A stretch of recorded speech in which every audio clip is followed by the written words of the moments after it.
What is up, guys? Phaedo82 coming at you with a weekly Rust update video. Things are going to be heating up this week in Rust thanks to the fire god Helk, who stayed up late into the evening and early into the morning to finish the functionality and mechanics of the Flamethrower. This is the first iteration of it, so this will change likely in the next week or two, and you will see tweaks and balances to it.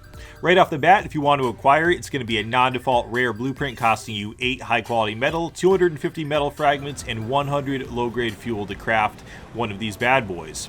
Speaking of low-grade fuel, it will use that as ammo, so in place of magazines, it's going to have tanks of low-grade fuel, and it will be 50 low-grade fuel per tank.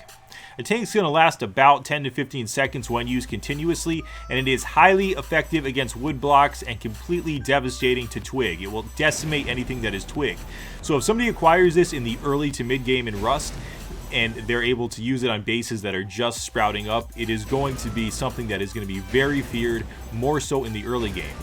Speaking of how it's going to be used in the late game in terms of gameplay, it's not going to be used as a raiding tool necessarily to raid buildings in terms of penetrating them, but it will be used to complement raids by both raiders and defenders. Specifically, how it will likely be used will be used to control access points, to herd or encourage players in certain directions, and to create choke points. You could use it to smoke players out of locations. It has a lot of tactical applications, and I'm curious to see how it's used. In terms of player versus player encounters, the Flamethrower is something you do not want to be in front of. If you're in front of its sustained fire, you will go down in a matter of seconds, and it's very hard to heal and also see when that Flamethrower is hitting you. It also will cause fires to sprout up around you, so if you're strafing or trying to avoid that flame, keep that in mind because you'll likely be running into other fires. Overall, the item did not seem to be too overpowered, and that was mainly because of the usage of the low-grade fuel for its ammo type. It's a valuable resource and used for many things in Rust, and it's hard to justify on a vanilla server running with this for a sustained length of time. Player corpses will burn up from fires that are left on the ground or from sustained fire from the Flamethrower, and the items will drop to the ground. We didn't test it specifically on tool cabinets or building cabinets, but it's probably likely effective against them because they are made out of wood. In perfect timing with the Flamethrower, 2 new items have been added into the game with a focus on water, a bucket and a barrel. They're both going to be common non-default blueprints, and the bucket functions exactly as you think it would. It gathers water from the world. This will be rivers, streams, and also water catchers, and it's going to be used with its primary focus to transport water from location to location. It is the same graphic as a bucket helmet, but the 2 items are not interchangeable at this point in time. It's actually likely not a bucket helmet, guys. I'm going to take that back because if it had the screen, the water would pour out of it. So I'm retarded, but getting right on with it. It's going to be part of a larger mechanic in terms of gardening, which we'll get into in a moment. And it also puts out fires. It puts out fires from flamethrowers, campfires, incendiary rockets, and likely helicopter napalm, although we didn't get a chance to test it out. That water barrel that you're taking a look at right there is going to be used to store water, and that is also part of a larger gardening system that we're going to be taking a look at that we saw the first glimpse of in the dev blog.